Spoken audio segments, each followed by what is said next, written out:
We bakers owe a debt of gratitude to vegan and gluten-free bakers. They are the ones making the innovations in the home kitchen. This fudgy double chocolate brownie is vegan, and it is made with ingredients that some are obviously vegan, whereas others need to be verified. Just because chocolate has a high cacao count does not mean it's vegan. You will always have to verify the label and read the ingredients and make sure there are no animal products in it. Sucrose needs to be tracked down because oftentimes it's put through bone char to whiten.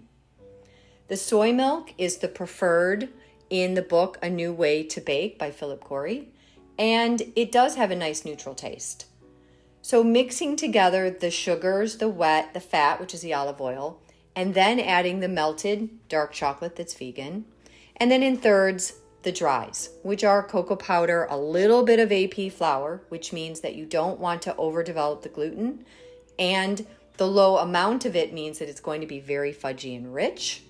Now, the downside to vegan baking is it can be very expensive, can be very hard to find and source the ingredients, but it really does offer an opportunity to view the ingredients and the functions a little bit differently.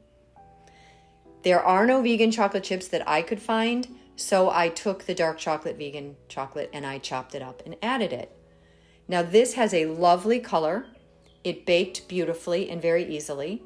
So you could make this for vegans, but I would argue that people might not even know that it's vegan. All of his recipes have a QR code so you can go and watch a video on how to make the specific recipe. And this kind of brownie will taste even better tomorrow. It has a lovely texture. It tasted amazing.